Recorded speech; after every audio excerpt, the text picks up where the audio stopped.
I want to bring you a disturbing story out of the Eastern Cape where fears of evil spirits have led to the closure of a school in Makhanda. It's alleged that dozens of pupils started to show strange behaviour.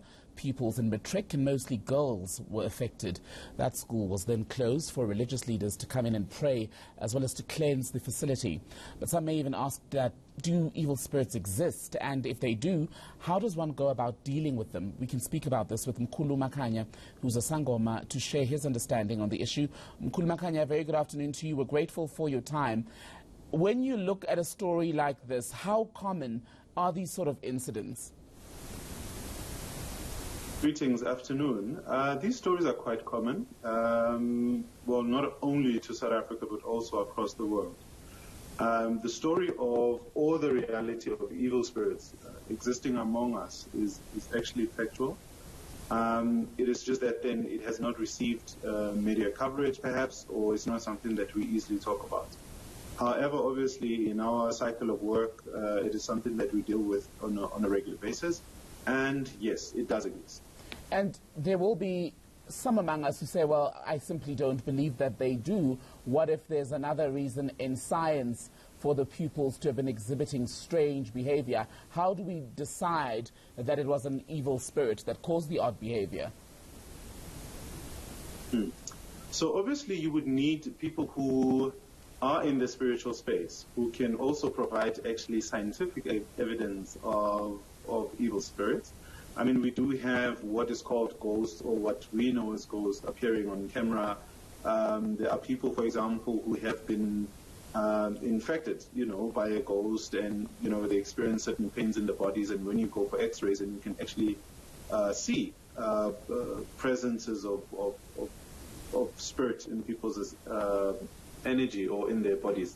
So it is something that would require then we speak to spiritualists or people who work in the space of spirituality for them to assist us in diagnosing some of these challenges. And then on assistance, how would someone such as yourself, who's a Sangoma, a traditional healer, work with the doctors and the government officials to reach common ground and help people such as these in the best way possible? So obviously one would need to give their feedback. I would need to diagnose this space to say, okay, spirits that behave in this particular manner normally stands for this, or this is what they are wanting in a given space or in the life of a particular individual. So for example, you get individuals who walk into malls and they take out a gun and they start shooting everyone. Science or Western psychology says that person is possibly mentally disturbed and they need to be looked into, be given medication, and they could be taken care of. But in our space, we have what is called spiritual attachment. Spiritual attachment basically is people who have passed or who have died, and they refuse to transition to the next world.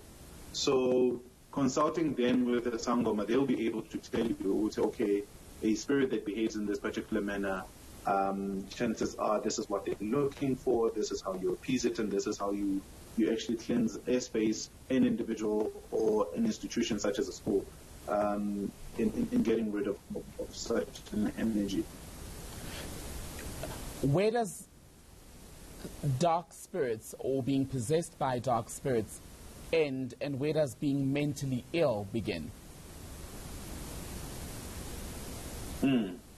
So,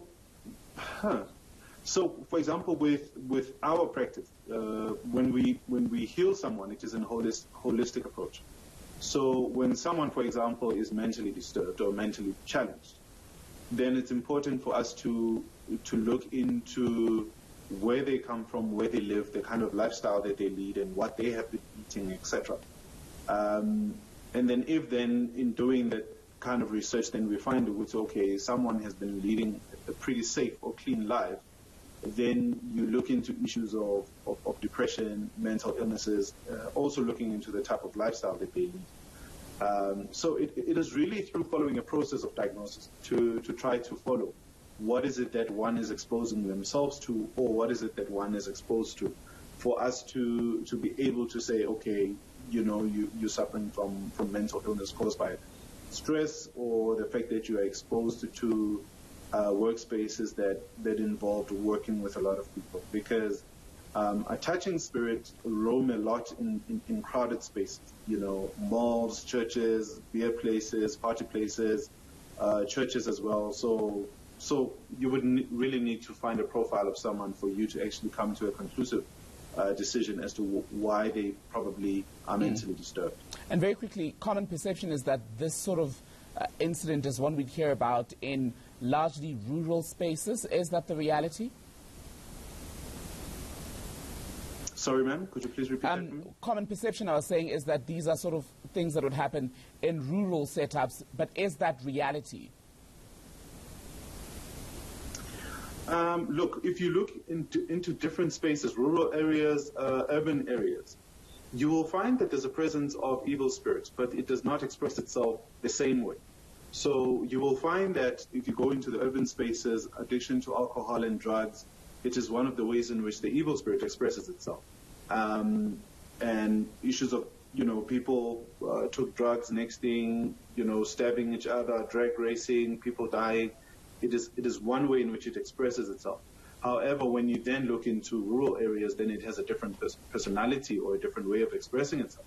So for me, it's really not limited to the rural places.